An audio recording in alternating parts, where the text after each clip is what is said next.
All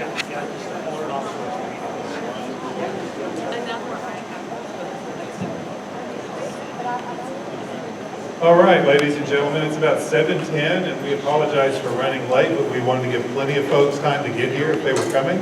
But we also want to value your time, so we're going to go ahead and get started. My name is Charles Dupree. I'm the superintendent of Fort Bend ISD, and it is my pleasure to welcome you to this meeting tonight. We have a whole lot of our team members here this evening that you're going to hear from some of them. They're also facilitating some table discussions and just kind of helping out. And we're here tonight to talk about a very special and important topic in Fort Bend ISD. We are focusing so many of our efforts right now on ensuring that every single student in our district has a high-quality learning experience and that we are able to meet their needs in the best way possible. And we're here tonight to talk about special education. Over the coming year or so, we're going to have these same kinds of dialogues about gifted and talented and 504 and bilingual and ESL, but we wanted to start with special education because we serve a large number of students. And we've also received a great deal of feedback over the last few years that we need to do some things to improve our services substantially in this area. So what I've tasked staff with is I've asked the leaders of this area to do a comprehensive review of our special education services that we offer in Fort Bend. And you're going to hear much more about that in a few minutes, but from my perspective, I just want you to know the high-level view is our goal is to be able to identify, kind of on a spectrum, if you will, on a continuum, all the different types of services that our students need us to deliver to them. You know, from the most intense to the least intense, so that we can have a solid understanding of what type of programming we need to provide and what that programming should look like. So if you look at one line, it'll have the types of services we need to offer. And then the second line will look like, what are the learning environments? What does the programming look like to be able to best serve the needs of every single student? Of course, the end of this work is going to result in a lot of recommendations about staffing and scheduling and all the things we need to do to bring the plan to fruition. And so that's what we're here to talk about tonight. A big part of our work is going to be, it requires that we engage parents because we want to partner with you. We're not here just to tell you or just send home letters. We want to engage you in meaningful conversation and get your feedback and get your perspectives about the things we need to be doing in our schools. Of course, this is one part of the work because we have a task force of staff members who are working diligently with teachers and principals as well. And we'll be back later with another community meeting or two to talk more about the plan as it develops. If you've paid attention to the boundary processes and to the facilities processes of the last year, the process we're going through is very similar to that, in that we want to keep this in front of the community and keep the community engaged, especially those who are most impacted by the outcomes of this work. But I want you to know we understand things are not perfect in special education in Fort Bend ISD today. We know we have work to do. So I want you to listen to the things you hear with that in mind. You know, I know there's going to be some things you hear, you're going to be like, yeah, I've experienced that. Or, I know that's not happening in our district. So, but just work with us, and we want to work with you as a team, as a part of the Fort Bend family, to really make sure we're doing our best to serve you and the needs of your children. So I'm going to turn the program over to our Chief of Staff, Beth Martinez, and she's going to talk a little bit about the evening structure before we move on with the academic team to lead the work, the important work that we're here to do tonight. Beth? Thank you, Dr. Dupree.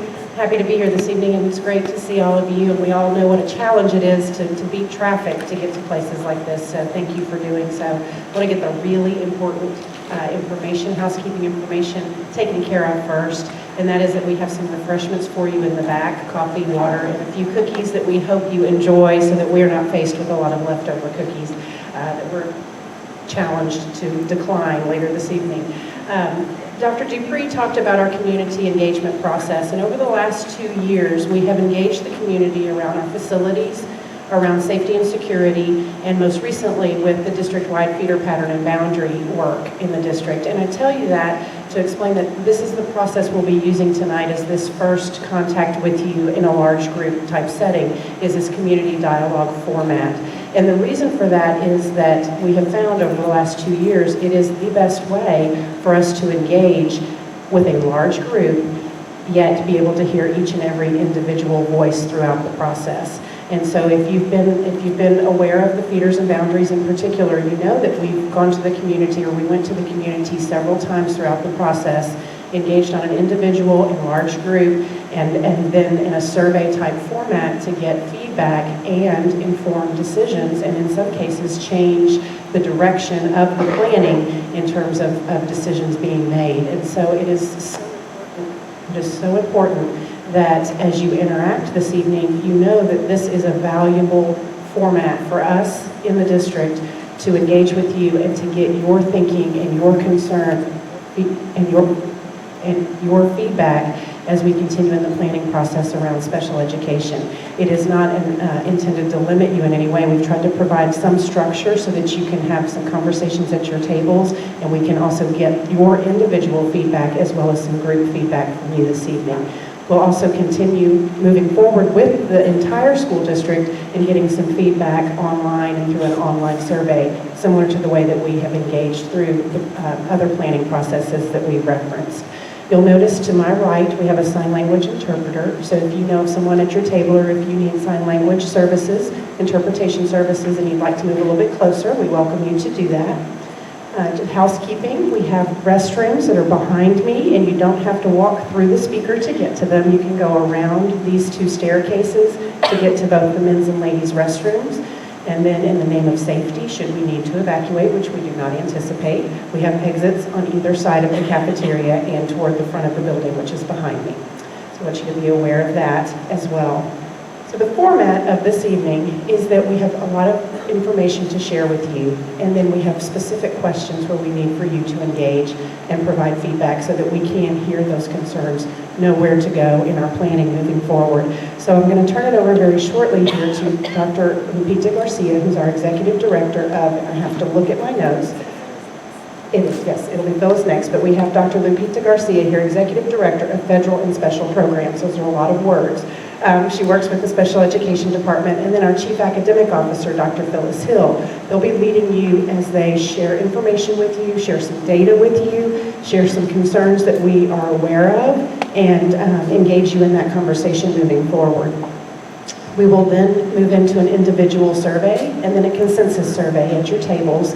And then we'll look at the group feedback in totality before we leave for this evening and come up with some summaries and some feedback to the group on our next steps and next actions. An immediate next action will be, you'll notice we're videotaping, and please know that the speakers are the ones being videotaped, not the audience. And that will be posted online with an opportunity for the community members who could not attend tonight to view the presentation, learn the information, and provide feedback through that online survey. And so with that, I would like to turn it over to Dr. Phyllis Hill.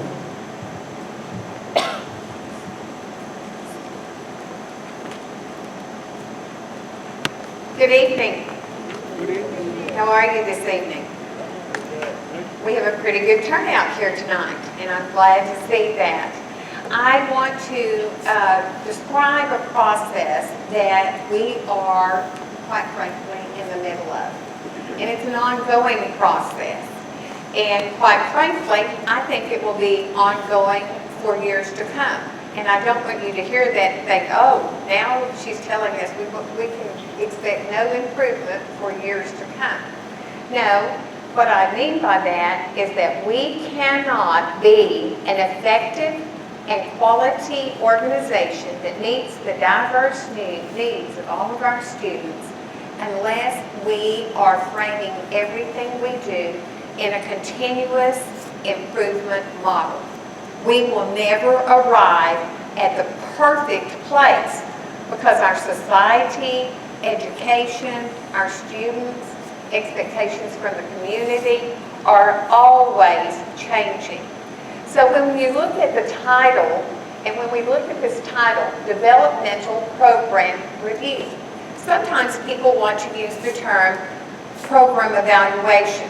And there's nothing wrong with a program evaluation. And we conduct a lot of program evaluations in our school district. In fact, we have had previous program evaluations in years past of special education. But what we have learned is that we can't have a single one-time hit and miss program evaluation. Well, here's what your program looks like, and here's what you need to do to improve it, and not have sustainable ongoing review of it. And you know that when you're going through any change process, there are priorities. There are things that you have to address right away. They're important, and some of those things are very easy to address. Some of those things are very urgent to address. There are also things that, school districts, especially large school districts, are like a large ocean liner. When I go fishing with my husband, we can turn that boat on a dime. But if you go on a cruise, it takes a little bit longer to turn the boat. Special education is a large program in Fort Bend ISD. Fort Bend ISD is a very large school district. And there are some changes that it's going to take us a while to work through and make sure that we do them systemically and we do them in a sustainable way, so that regardless of where Phyllis Hill goes, or Lupita Garcia, or Charles Dupree, regardless of where the people go, the system will be able to sustain itself and keep changing and responding to the needs of your students. And that is the difference in a developmental program review and a program evaluation. So you might be thinking, well, then they're not going to give us information. I think as we go through the presentation tonight, you will see complete transparency and you'll have a lot of information, because you can't improve what you do not understand and face. So let's look at some of the sources of our information. We recently had, in 2013, a TEA audit. Texas Education Agency came in and did a thorough audit of our special education program. And they had some findings, and a lot of them were compliance, record keeping, and so forth. And they said, you really need to address these things. We worked after that audit for the next year and a half, and this year, if TEA said, you have responded appropriately to the audit, and we approve of your corrections. We approve of what you have done. So we have passed our audit. The next thing, we have every school district in the state has performance-based monitoring system. And what they do is they look beyond just the state mandated test. Some of that testing information is in there, but they look at other things.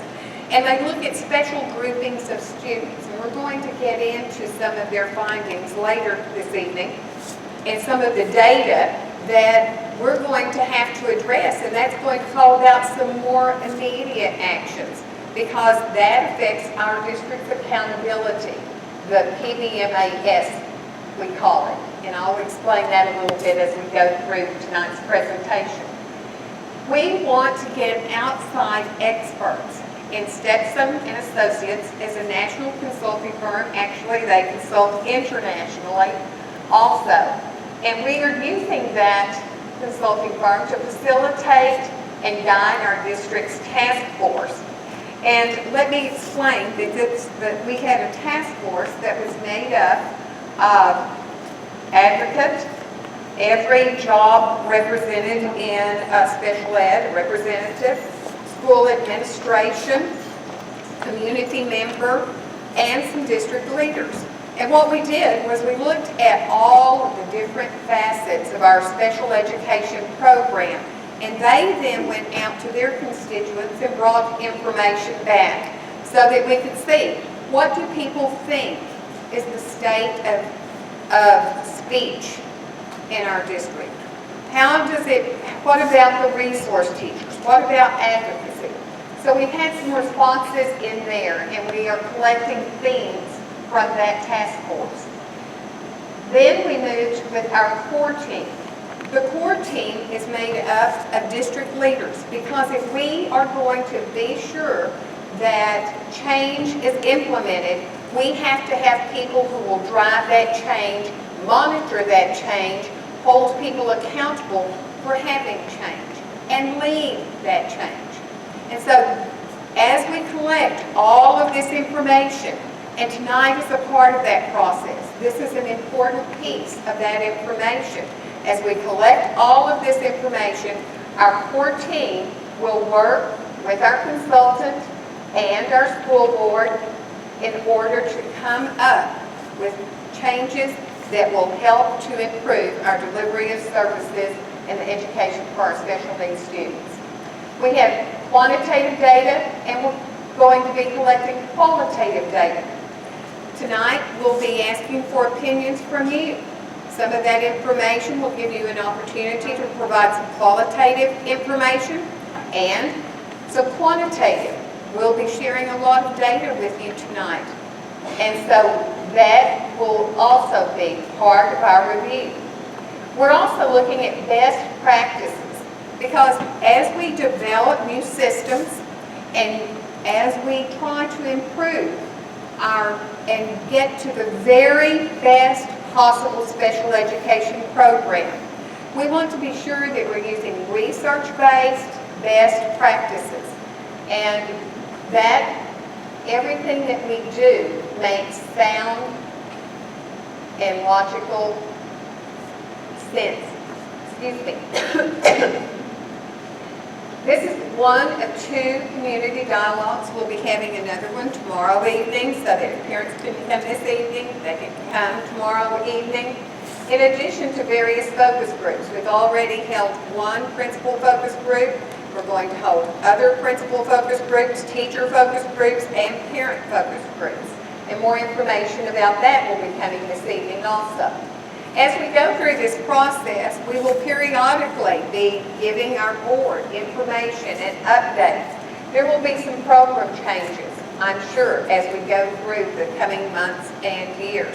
There will probably be some staffing shifting and so forth. And so we will be working hand in hand, parents, staff, and our board, as we work in partnership to have the best possible special education program for your students.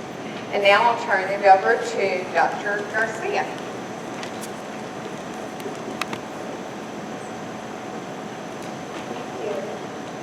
Thank you. And I do wish to welcome you. I want to start off by saying that I'm very passionate about services for all children, especially in my heart. There's a special place for children with disabilities, because I grew up with a cousin and my father's sister. My cousin had Down syndrome, and my father's sister, we didn't know what was wrong with her a long time ago. But looking back and all the studying I've done, I knew she had autism. So, you know, I think about them and the fact that they never, I think I'm coming in now.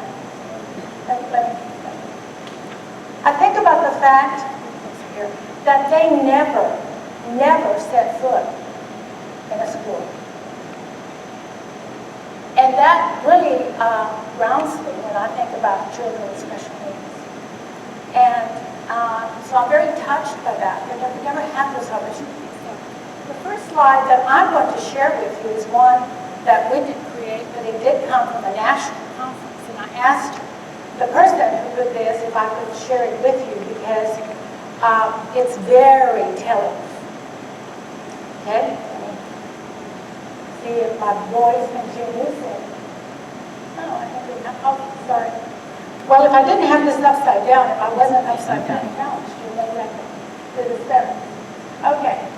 This is the evolution of services, and it's important for us to visit some of the past, because if we don't, we're going to, like they say, we're going to make the same mistakes of the past in the future. And that's what we don't want to do. So I want us to look at this. And this is called a national journey. And it's important for us to know that Oregon ISD is not the only district. Texas is not the only state. The United States is not the only country that is dealing with many of the things we're dealing with. And in some cases, some countries are 40 to 50 years behind us. And I'll address that as well. And I want you to look, if you're okay.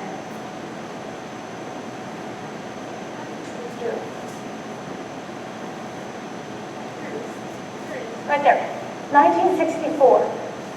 There was a book written called Christmas in Cartoon by Burns Black. And what this photographer did, is that going to be better? Fiction, can you use that for something? Well, all these gadgets I have now. I'm really going to need a helping teacher. Okay, hold on a minute. Okay, I can see this like this. So look at 1964, for example. This book was written, and what happened was a photographer smuggled himself into an institution, and he took some pictures. And what you see there is a child. And I know this is heartbreaking, but we can't erase our past or the mistakes of our past, because they're going to help us learn for the future. So if you notice there, this child was in this institution and with adults, and there were just warehouse there. That was in 1964. And so when this book came out, it launched this national dialogue about what we were doing with our children. Now, if you remember, around this time, 1962, 1961, some of you are way too young, but if you read history, President Kennedy had a sister that also had a disability. So that was real close to his heart as well. So this was all happening, and my gosh, we have these children that we're doing nothing for. At that time, in 1964, which for me, because of my age, isn't that long ago, you know, a superintendent, think about this, or a school board could say, we don't want this child in our school. They had the authority to do that. And say whether the child was nonverbal, couldn't walk, or was 2 or 3 years behind. Nope, this child didn't have to come to school. We don't want him in our school. So in 1975, where you see the wheelchair there, the Education of All Handicapped Children Act was passed by Gerald Ford. And so this act basically required schools to accept children with disabilities, and they could not turn them away. So it was a shock for many schools, and they weren't ready. So for me to say that in 1975 we started really teaching these children real well, it didn't happen. I mean, you know, in 1975 hasn't been there that long because we couldn't turn kids away, but we didn't know what to do with them. So as this slide shows, we had pull out, we put them in a separate room. It wasn't what I would call any kind of education that I would be proud to say we were providing for these children. Compliance, okay, we have a law, we got to do this. In 1997, another groundbreaking event happened, and that was that the wording to the 1975 Act changed to include students with disabilities should have access to and the opportunity to progress in the general education curriculum. Okay? So this expanded access for children required much higher expectations. So we couldn't do things as usual. 1997, that wasn't a long time ago, was it? Unless you're awfully young. So in order for us to accomplish our goal with this expanded access, we had to really rethink what we were doing, be more collaborative, include parents, etc. Well, in 2015, and it happened before that, but it shifts in student population with the impact of RTI, which was the another federal initiative, which we could also be funded through Title I monies if we wanted to. It's response to intervention. So what this was saying was that struggling students should be educated in the least restrictive environment, and if that's the case, we need to find other means of educating them in a regular classroom with a lot of strategies, a lot of differentiation, a lot of accommodations before we just ship them off to say they need to be, in special education setting. So with RTI, the onset of RTI, we began to use the word a lot of inclusion. We needed to include these children in the regular education setting. And that's why I put up there's inclusion confusion. Because a lot of times we have to be careful that we don't rush to put a child somewhere where it's really not going to meet their best educational needs, because it is a holistic child and what is that individual's needs. But before I go on, I want to say to you that if the first public school in the United States was opened in 1820 in Boston, and it was Boston English School. And there were few and far between, and around the turn of the century, about the 1900s, we finally reached where we had more public schools than private schools. Now, if you think about it, from 1900 to about 1975, and I really think that's pushing it, because we weren't doing a whole lot in 1975. 1980, all these years of these children that were denied an education. And so when I think about it, and I think that public education has been in existence, if you want to say 120 years and round it off, by the numbers, and we do have a lot of public education critics. They're still saying we haven't gotten it right. So think about what we've gotten right in 30 years. And when I think about it, I go back to 1975, when I started teaching, and I think about 1980, and what we thought was great education for our children with disabilities was not at all anything to be proud of. So what we've done is we've continued to improve on our services for children. And right now we are 2015, and my hopes, our superintendent's hopes, all our staff's hopes, Dr. Hill, is that the next decade is going to bring even better and more beautiful things for these children. Because it is a work in progress, and we do have a long way to go, and we acknowledge that. So I want to say that this past October, just to put it in perspective, I went with my husband to Istanbul. And every morning we got the Turkish newspaper in English. And so I was reading it, and I was so touched because social media can be the worst nightmare for us and the best thing in the world for us. Because through social media, a group of mothers got together to appeal to the legislature in Turkey, to the government, to please allow children with autism to attend school. In Turkey today, they cannot attend school. And children with Down syndrome cannot attend school. So of course I said, oh my gosh, can you believe these people? I cannot believe this. I get in my little passionate, irate moment. They're 100 years behind or whatever. And then I come home and I look at this and they're not 100 years behind. So all that to say that a lot of progress has been made. Okay, let's talk about the general responsibilities. And this is a review for a lot of you, I realize that. But there are 5 general responsibilities for special education. And I'll go over each one of these briefly. Child find, evaluation, provision of a free appropriate public education, or FAPE, least restrictive environment, and transition services. So let's talk about each one of these. Districts must identify, locate, and evaluate all children suspected of having a disability from birth through age 21. So let's focus on when does this happen and how does this happen. Early childhood identification, which occurs about 2.5 years, 180 days prior to when they turn 3. we are required to screen and assess these children, and we do that. We're required by law to publish once a year in the paper about our process. We put posters in pediatricians' offices, in daycare centers, and we do what the law requires us. And if there's parents that need to have their children screened or assessed, and they don't have any transportation, we're required to provide it, and we do. And if a parent says the child needs a medical evaluation and the parent cannot afford a doctor, we also have doctors that do it pro bono, and we give them a referral. And so we take care of that. What does it look like when they're in school age?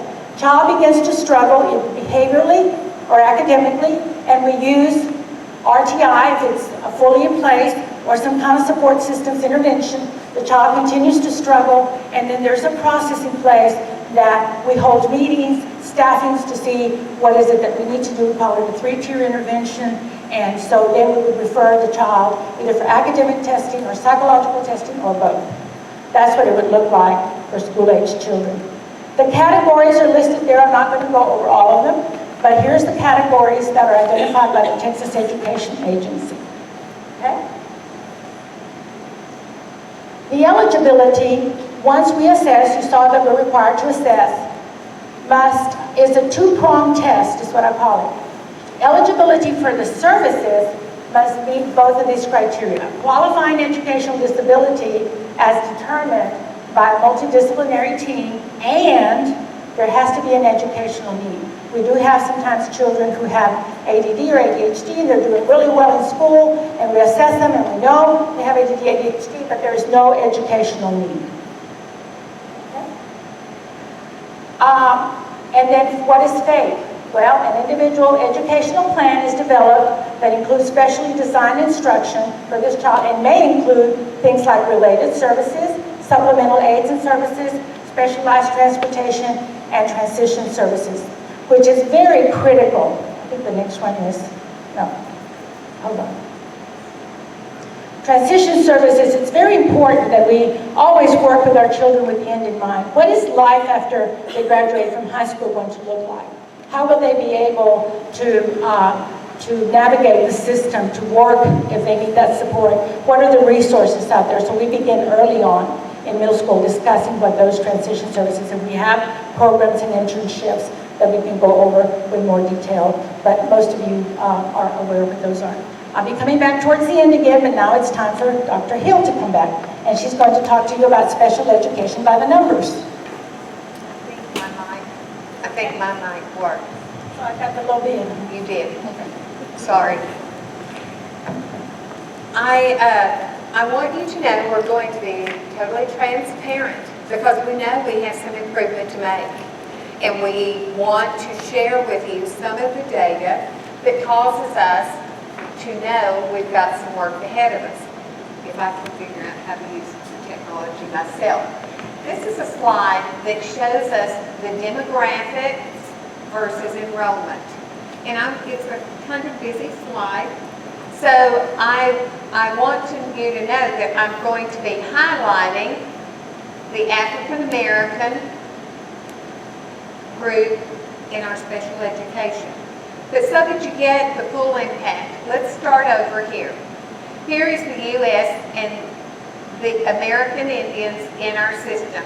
Of all students who are in schools in the U.S., only 1.1% are American Indian.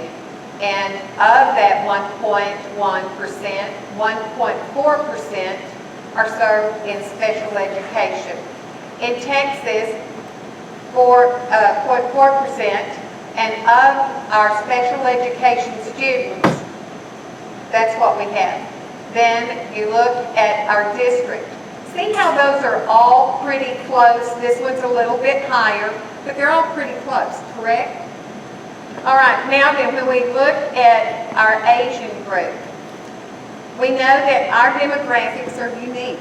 Our demographics are different than national or state. We're much more diverse than most communities.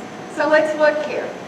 For the U.S., the Asian population, Asian Americans, make up 5.1% of the total student population in the U.S. Of our students in the U.S., 2.2% of our special education students are Asian. So lower. Then in Texas, 3.6% of the students are Asian, 1.7% are served in special education in Texas. In our district, see how much higher we are in our Asian population, 23%. And of that, still much lower than our high percent, 10.6% are served in special education. Now let's take that African American group all the way across. In the United States, 15.7% of the students enrolled in school are African American. It's a little higher, about 4%, around higher in special education than the enrollment. When we look at Texas, it's about like the nation, isn't it? About 4%. When we look at Fort Bend, we have a higher percent of African Americans than the state or the nation. But look what happens to our special education percent. That is a concern. We are over-identifying African American students for special education services. And we need to look into how are they identified, where are the identifications coming, are they grouped around a certain age group, a certain grade level, and we need to work on solutions because this is far out of kilter with the rest of the demographic trend. True, we have a higher percentage, but look how out of alignment that is. When we look across with our Hispanic population following the same way, it's a little bit higher, but not significantly. And when we follow across, the same. This is the only one that is vastly out of kilter. That's a very interesting piece of data. And remember, I talked to you earlier about the state's accountability that went beyond just state performance or student performance on the test. There were other factors. One of the factors they look at is your identification of special education students across all ethnic groups. And they have stages of, are you at level 1, level 2, level 3? And this is an area that TEA has told us in this year's report, you need to be looking at this. You need to be addressing this. And remember how I told you that when we get information from the state, there are some things that have to be priority items. This is an item we need to look at. It has to be a priority item. We need to look at what's going on here. All right, then when we look at the historical comparison in special ed, our district enrollment for Asians, we had 18.2% Asian population, American Asian here. It went up 3% roughly here, then another 2%. And we see about the same correspondence. When we look at our African American, in 2004, 35.7% of the students were in special education. Our demographic has increased. Look here. Then it went down a little bit in our district enrollment to 29 from 31.5%. But look at our special education. Over a 10-year trend, this is not a new issue. This is a decade-old issue. And it is something that we are going to be addressing and facing.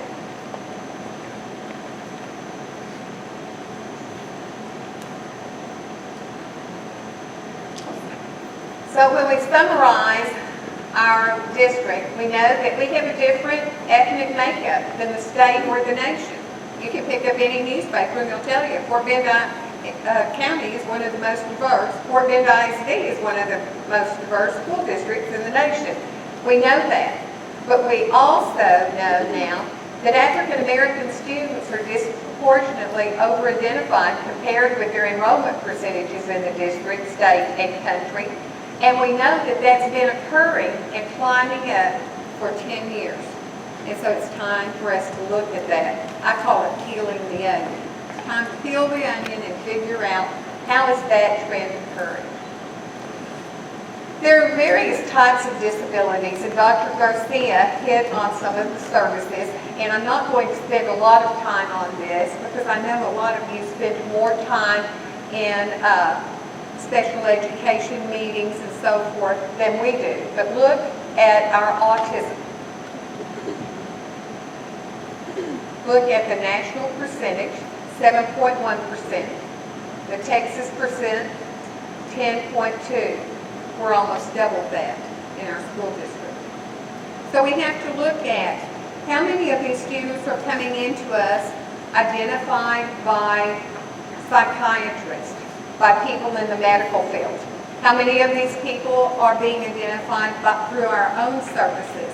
And do we need to reevaluate our evaluative services?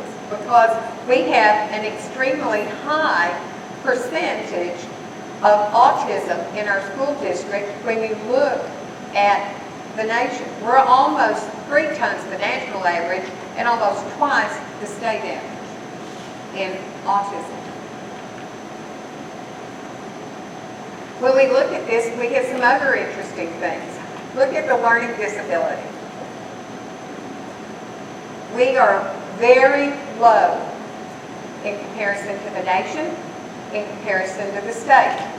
It's very likely that we have some students who have learning disabilities who need special education services who are not being served.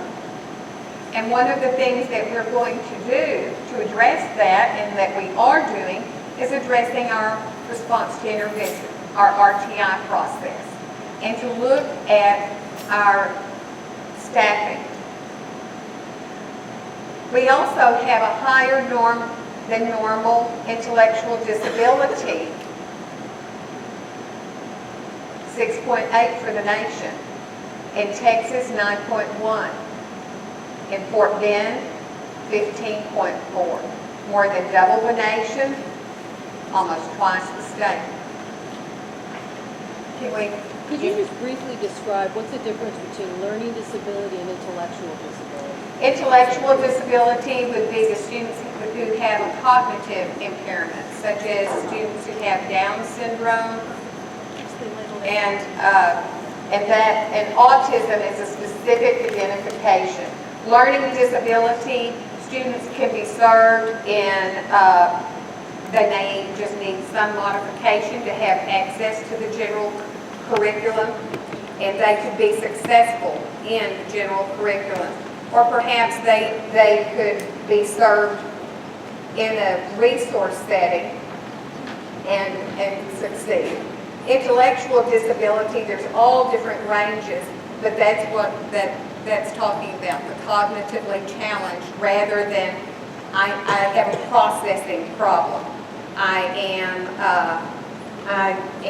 dysgraphic. I really have a math learning problem. Okay, when we look at non-categorical early childhood, that looks like a well, what in the world is that? So let me explain to you that we don't like to, and I don't mean we Fort Bend, I mean we in education, we don't like to slap labels on children too soon, because sometimes kids grow up and develop at different stages, and we could falsely label someone. And so non-categorical is one of those areas where, looks like this child's development in certain areas a little bit behind, or there might be something that's a concern. We're not really sure exactly what it is. We're going to assess this and see, is this kind of off the chart developmentally? And then these others are just self-explanatory. And when we look at other health impaired, a lot of those are ADHD. And there again, not every student who's ADD or ADHD qualifies for special education, because there has to be an educational need. Your child could be ADHD and be making B's and C's, and that would be no educational need. Your child is successful. And That's, okay, so compared with the state and the national data, we have higher percentages in autism, emotional disturbance, intellectual disability, and other health impairment. Compared with the state and national data, we have fewer students identified for learning disabilities and or speech impairment. So we know in a district that is this large that is shifting demographically, we're becoming more and more diverse economically, more and more diverse in our Title I schools. We know there are probably some students out there that we need to be reaching.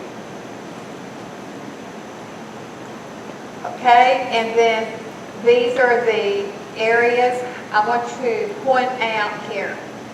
Look at mainstream here, then look down. Remember how we were saying over-identification of African American students. Resource room, less than 21%. That means they're in the mainstream classroom mostly. But look here, resource room, 21 to 50%. And that's where most fall into. So we know that in addition to over-identification, we need to look at some settings.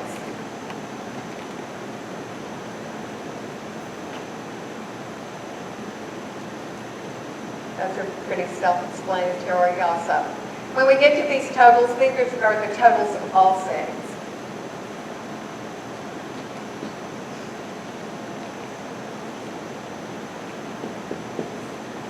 And this is a demographic. This data is a snapshot in time. You know that things change daily. Students come in, students withdraw, and settings change.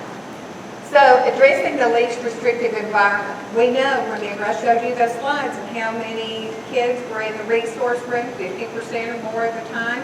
So we know, and the state has told us, we need to address our least restrictive environment. And what that means, LRE, and I'm sure all of you who are special education parents probably know, but just to refresh your memory if you've forgotten that term, it means that we are compelled to serve students in the least restrictive environment. You know how Dr. Garcia talked about in the past how they pull them out and put them in this room or that room.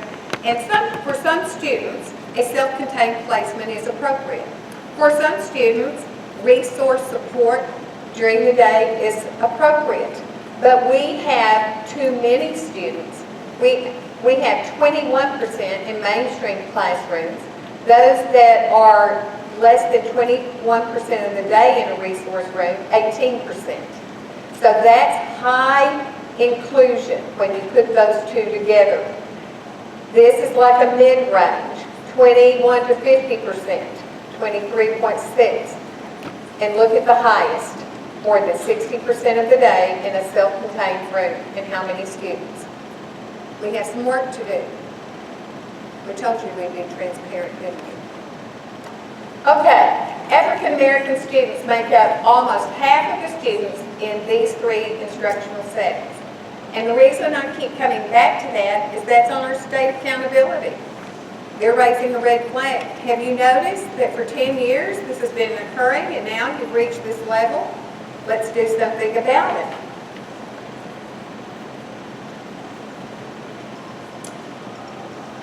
Dr. Garcia?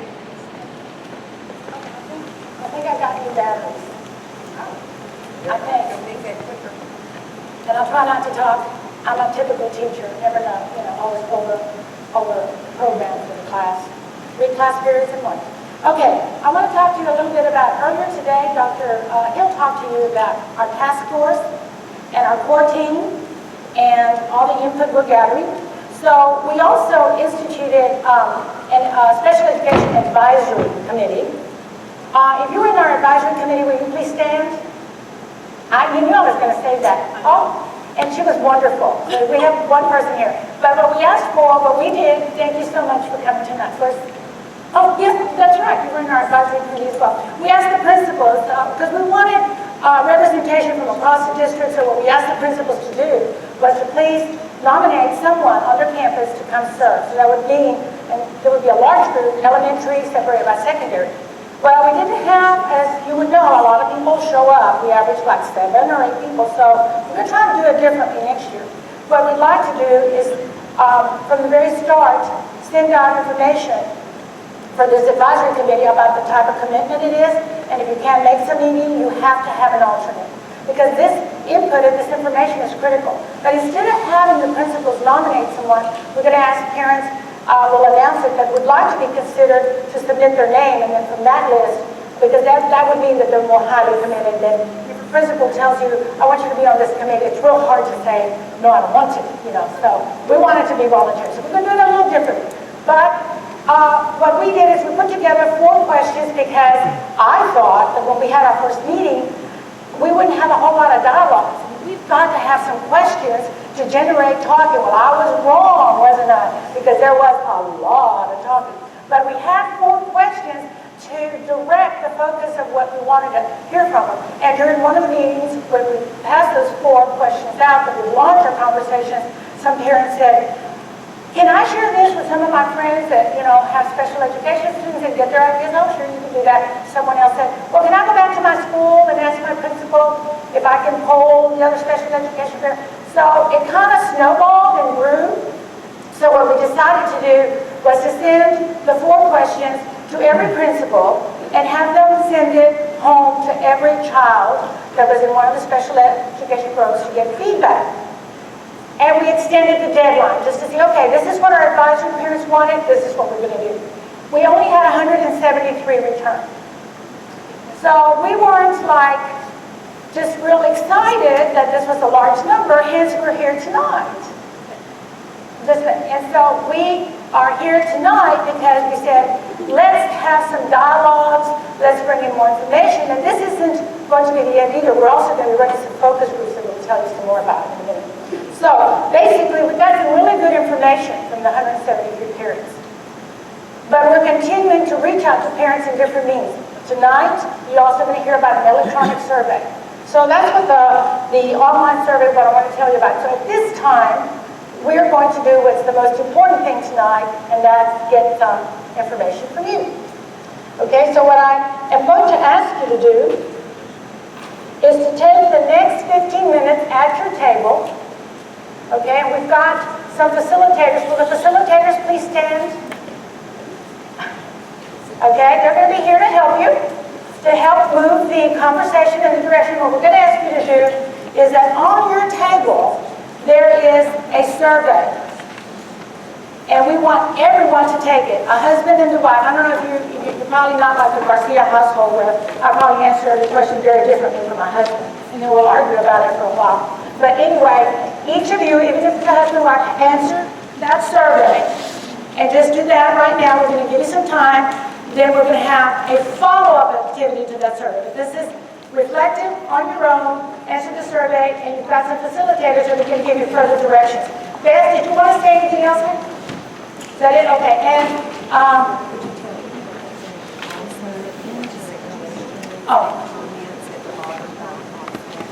okay. Dr. Hill reminded me that not just checking off, but you can also add comments at the bottom because we're going to collect these after another activity, comments or suggestions at the bottom. Okay? So you're the first ones to take this survey. This is the one that's going to be online, so you're going to get an opportunity to do it again, but it's not going to count twice. No, I'm sorry. We're just going to have the results of this and the results of the electronic survey. Thank you.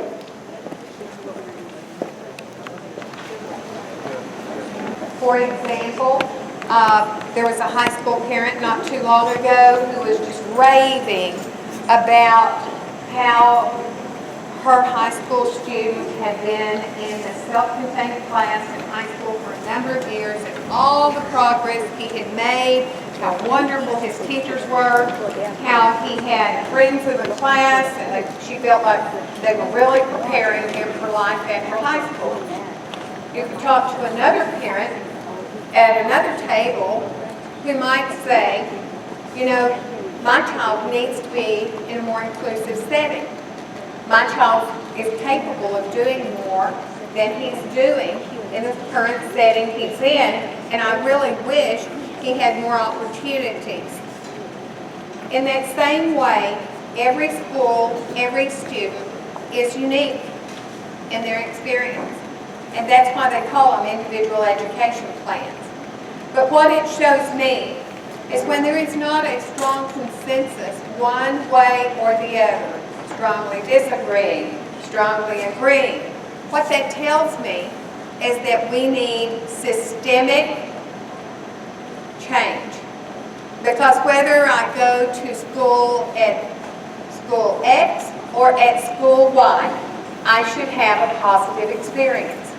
And so that tells me that while we thought we might have some big ahas in the consensus exercise, what we now know, and that's why your individual survey is so important. And if you have some comments you wanted to make and you didn't write them, or some suggestions, I hope you'll do that before you leave tonight. Because the fact that our consensus is across the board, and some people are having just a wonderful experience, and others are like, I strongly disagree,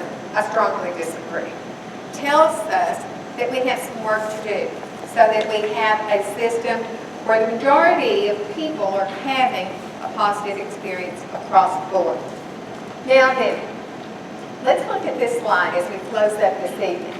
Purpose and next steps. So you're probably sitting there thinking, okay, we came in, we got a little historical review, we looked at the data across the school district, we kind of know what special education looks like, who's in what program, and what some of the areas targeted for immediate improvement might be.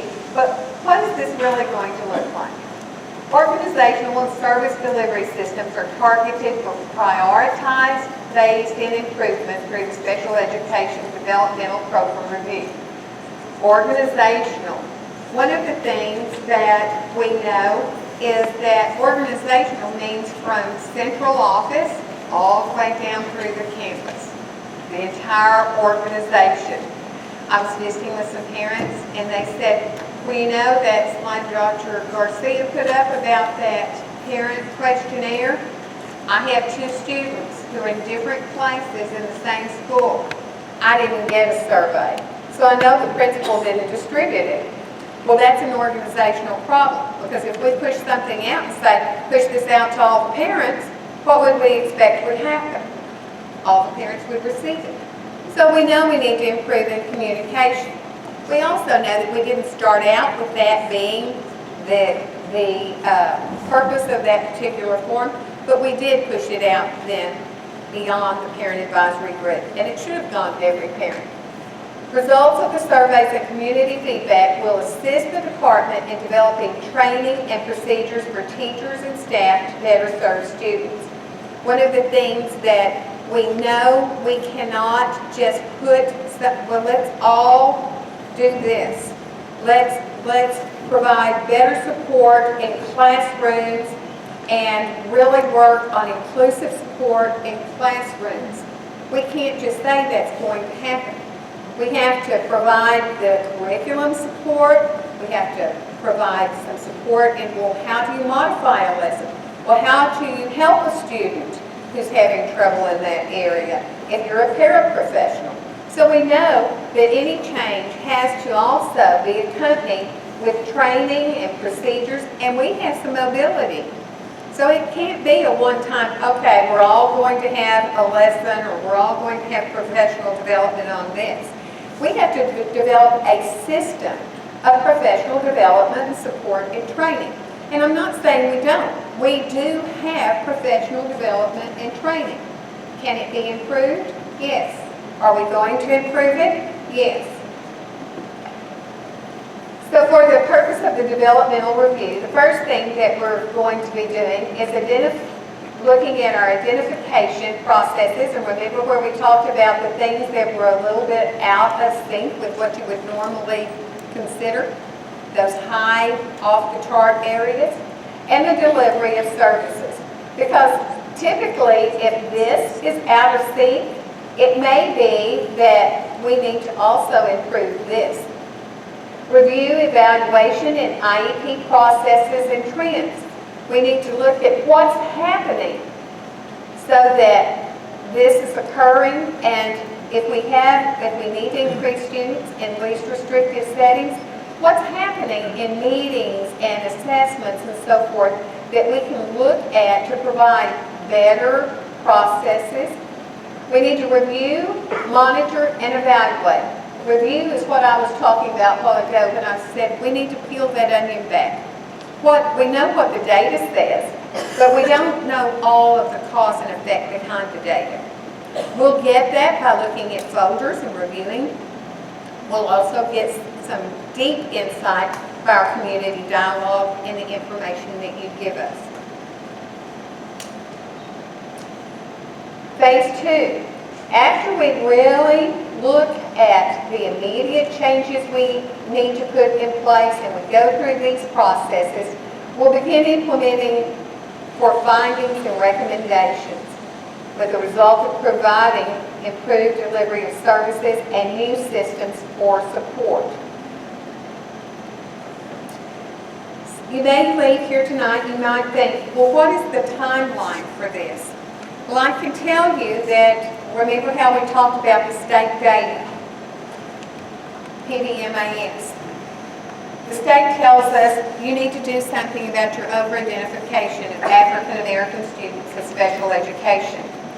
They tell us we need to look at our least restrictive settings. We have too many students who are not in the least restrictive settings. Remember how we looked at the percentages and resource room is self-contained. When we look at our data, we know that we need to improve our special education students' performance, their academic performance, in science and writing. And those are the students who are in those mainstream settings. We need to increase our STAR participation rate. We need to have more special education students having access to the general education so that they can participate in the state's mandated testing as expected. And we need to improve our graduation rate for special education students. And so when we look at that PDMAS report, those are some of the areas that are targeted and prioritized for improvement. There are some things that are going to take broad study, system, training, and development. There are other things that, as we move through this process, will be easier to change and address. So it's difficult to give you, well, by the end of 2016, we will have had a complete transformation. You know, if we could do that quickly, we wouldn't have the deep issues that we are addressing that we have shared with you tonight. We have some areas where we have wonderful programs and students are having a great experience. We have some areas where we need to grow. We have some systems across the district that we need to improve on. And we need to address these in a way that provides broad systemic change and sustainability. So the timeline is ongoing. Your suggestions are very, very important because just like that PDMAS report from the state tells us what some of the priorities are that we should focus on immediately, there may be an issue that you know of that we should give our immediate attention to. I have participated in all of the community dialogues, and I've watched parents who would come in for the boundary meeting or the academy meeting, and they would gather up all these surveys and stand at the table and, like an assembly line, fill them out. That's not what we're interested in. Every voice counts. It isn't the number. Every student counts. Every student's experience counts. We will not discount a single survey that you give us. Every bit of feedback is important. So please don't leave here tonight without giving us your comments so that as we put all of this together, we have captured in writing the things that you want us to consider. And just know that your students, your children, are important to us. I was talking to KP George, one of our board members who arrived a little bit ago, and he shared with me that you can tell, he had read that you can tell about the quality of a society by how it treats its children. And we talked about in India, in China, in Turkey, in many countries, they do not educate all children. I'm thankful that we live where we do, that we educate all children. But I'm also thankful for the opportunity to work with you to provide an even better educational experience for your students. And just know that Fort Bend ISD is committed to that. Before we close tonight, I want to thank our other board member who is present, Kristen Toussaint. She is very active in the special ed arena in our school district and in our community. And I'm thankful for her insight, and I'm thankful for your support. And please stay in touch with us. I was going to tell you we were going to be providing information, this digital survey that will mirror the one you filled out at the table. We're going to push that out to every special education parent, and that will be done from the district, okay? And we're going to keep it open through April 30th. And then we'll have to have about a week or so to process. But we're going to be giving you updates, giving you information.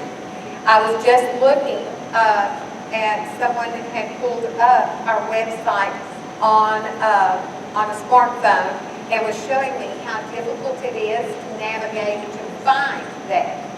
And I'm going to address that this week.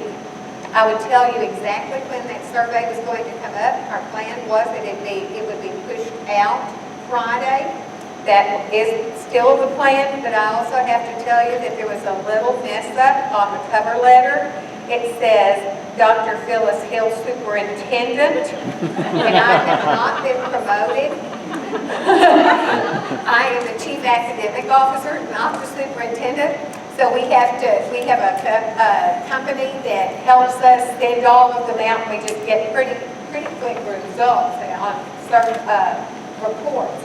So we have to kind of pull that back in and demote me so that it can go out, and I'm hoping that won't delay it past Friday. That's what we plan to do, put it out by Friday, give people a couple of weeks to respond. And they'll be able to write responses too. I think sometimes that open response is where we get some of our very best information, because I always ask in an interview, what do you want us to know that we didn't ask? That's where I really get to know applicants sometimes.